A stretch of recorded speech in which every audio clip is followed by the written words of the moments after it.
जय श्री राम। इस पवित्र श्रावण मास की आप सबको भक्तिमय शुभकामनाएं। परम वैष्णव भगवान शिव को अत्यंत प्रिय है यह मास और इस मास में की गई उनकी आराधना व्यक्ति को अनेक पुण्य फल प्रदान करती है। इस मंगलमय श्रावण मास में आज से हम आपके लिए लेकर आए हैं भगवान शिव के विशेष 12 ज्योतिर्लिंग की कथा। आज से प्रारंभ करके हम आपको एक एक ज्योतिर्लिंग की सभी कथाएं सुनाएंगे। तो चलिए आज हम सुनते हैं सबसे पहले ज्योतिर्लिंग यानी सोमनाथ महादेव की कथा। ये बात उस समय की है जब भारत स्वतंत्र हो चुका था। इसका अपना संविधान बनने जा रहा था, जहां विभाजन, मशीनीकरण, भूखमरी जैसे अनेक बड़े मुद्दे भारत के समक्ष सिर उठाए खड़े थे।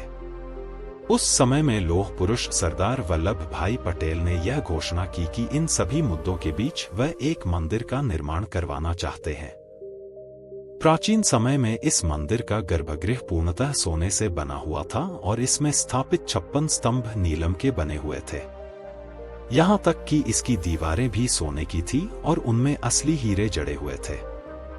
एक ऐसा मंदिर जिसे एक बार, 2 बार या 3 बार नहीं बल्कि 17 बार मुसलमान आक्रमणकारियों द्वारा लूटा गया था। अगर हम यह कहें कि जिसने भी भारत पर आक्रमण किया सनातन धर्म का प्रतीक यह मंदिर उसके निशाने पर रहा तो कुछ गलत नहीं होगा, परंतु हमारे सनातन धर्म की महानता देखिए, जितनी बार भी इसे लूटा गया उतनी ही बार इसका जीर्णोद्धार भी किया गया। सर्वप्रथम सन 1024 में मोहम्मद गजनवी ने इस मंदिर पर प्रथम बार आक्रमण किया। इसे लूटने के पश्चात जब उसने इसे ध्वस्त करने का प्रयास किया तो वह विफल रहा। इसके बाद उसने मंदिर में आग लगा दी और वहां से एकत्रित की हुई संपत्ति को लेकर जाने लगा। कहा जाता है कि उसके हाथ इतनी संपत्ति लगी थी कि उसे ले जाने के लिए उसके पास पर्याप्त हाथी, घोड़े और सैनिक भी नहीं थे। इतना गरीब था वो, इसलिए उसने बहुत सारी संपत्ति समुद्र में ही बहा दी। आखिर ऐसे ही तो हमारे देश को सोने की चिड़िया नहीं कहा जाता है। जितना रोचक इस मंदिर का इतिहास है उतनी ही मनोहर इसके स्थापना की यह कथा है। यह मंदिर है गुजरात के समुद्र किनारे पर स्थित प्रभास क्षेत्र में बसा हुआ सोमनाथ महादेव ज्योतिर्लिंग, जिसे 12 ज्योतिर्लिंगों में सबसे प्रथम प्रमुख माना जाता है। सबसे पहले हम चलते हैं श्रीमद् भागवत के 6ठे स्कंध में, जहां प्रजापति दक्ष की सुंदर कथा आती है। जैसा कि आप जानते हैं, प्रचेता मारिशा के गर्भ से दक्ष प्रजापति का जन्म हुआ था। दक्ष प्रजापति ने सबसे पहले अपने मन से कई जीवात्मा की उत्पत्ति की, लेकिन उन सबके सृजन में कुछ ना कुछ त्रुटियां रह गई। इसलिए अतृप्त मन से वो विंध्याचल पर्वत पर स्थित एक पवित्र स्थल पर तपस्या करने के लिए चले गए। भगवान विष्णु को प्रसन्न करने के लिए दक्ष प्रजापति ने अनेक अनुष्ठान किए, जिसके फलस्वरूप भगवान विष्णु ने प्रसन्न होकर उन्हें दर्शन दिए। भगवान विष्णु ने उन्हें निर्देश दिया कि वे पंचजन प्रजापति की आशकनी नामक कन्या से विवाह करें और सृष्टि में प्रजा का विस्तार करें।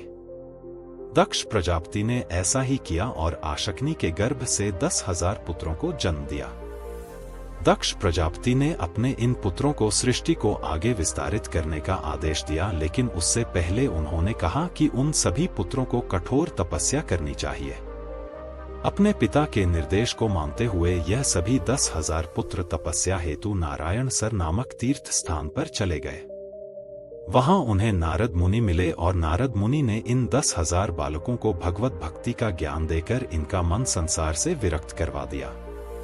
अब इसके चलते यह सभी बालकों ने गृहस्थ आश्रम स्वीकार न करते हुए आध्यात्मिक पथ का चुनाव किया और संसार को त्याग दिया। जब यह समाचार दक्ष प्रजापति को मिला तो वे शोक में डूब गए, लेकिन ब्रह्मा जी ने उन्हें शांत किया। तत्पश्चात उन्होंने अपनी पत्नी से 1,000 और पुत्रों को जन्म दिया। दक्ष प्रजापति ने अपने इन 1000 पुत्रों को तपस्या के लिए भेजा तो नारद मुनि ने पुनः उन्हें आध्यात्मिक पद की शिक्षा दी और उन्हें अपने बड़े भाइयों का अनुसरण करने के लिए कहा और इस प्रकार उन्हें भी संसार से विरक्त बना दिया। और यह समाचार सुनकर अब दक्ष प्रजापति के क्रोध की कोई सीमा ना रही। नारद मुनि को श्राप देते हुए दक्ष प्रजापति ने कहा कि संपूर्ण ब्रह्मांड का भ्रमण करने के पश्चात भी उनका कोई घर नहीं होगा, यानी कि वह किसी एक स्थान पर वास नहीं कर पाएंगे।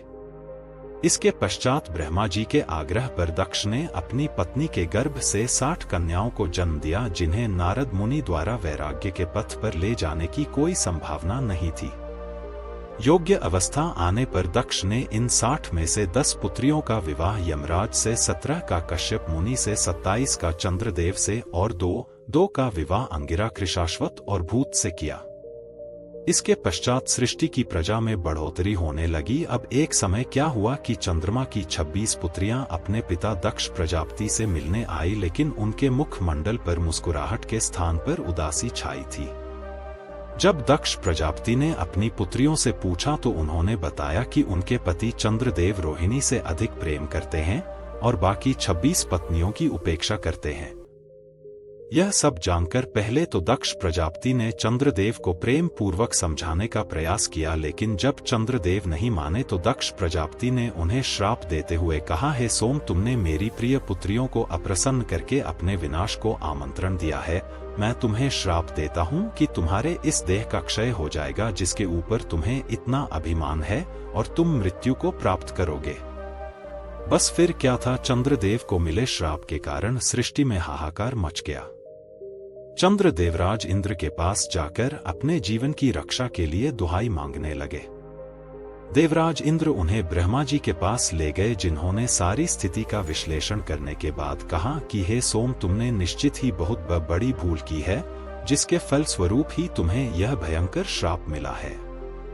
इस भौतिक सृष्टि में केवल महादेव ही ऐसे हैं जो दक्ष के इस श्राप को निरस्त कर सकते हैं।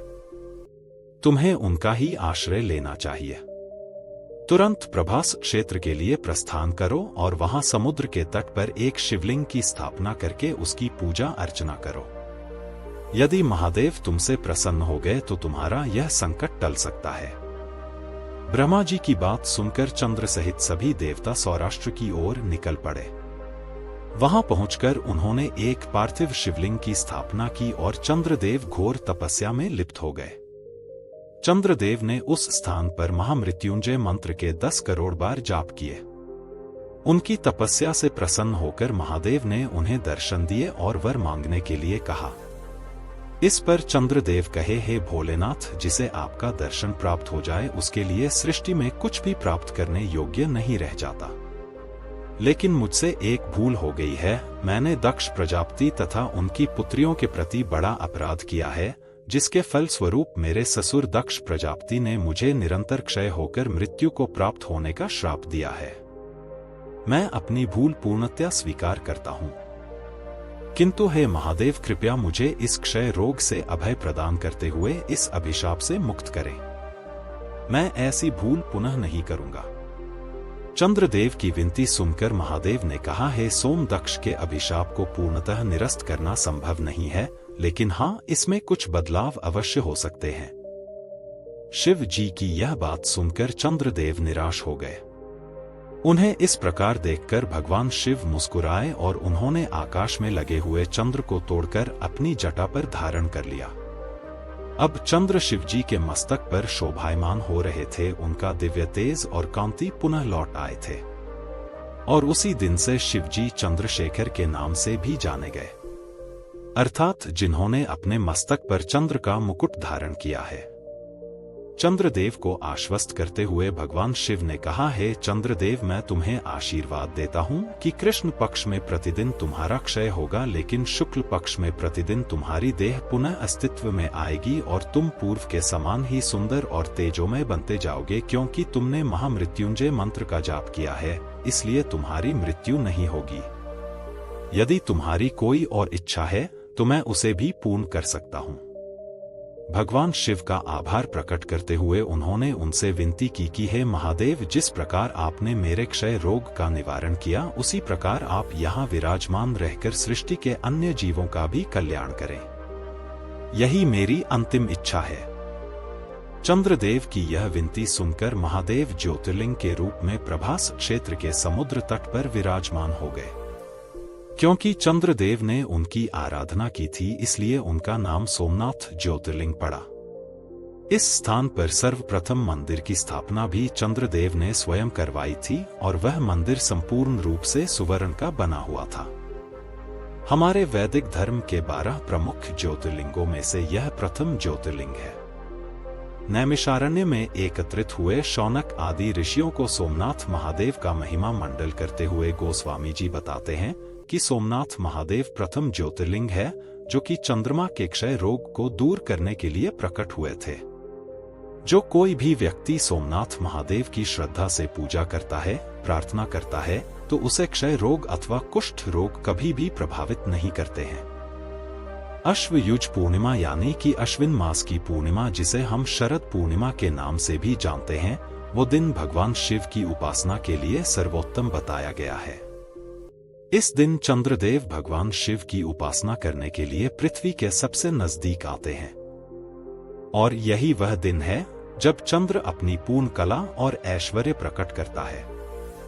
महाभारत के आदि पर्व में बताया गया है कि श्री कृष्ण की सहायता से अर्जुन सुभद्रा देवी से इसी स्थान पर मिले थे और यहीं पर उनका विवाह हुआ था।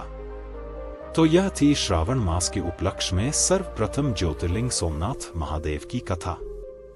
यह कथा आपको कैसी लगी यह हमें नीचे कमेंट बॉक्स में लिखकर जरूर बताइएगा। अगर आपको हमारा यह प्रयास सराहनीय लगता है तो आप हमें सहायता कर सकते हैं। जय श्री राम, हर हर महादेव।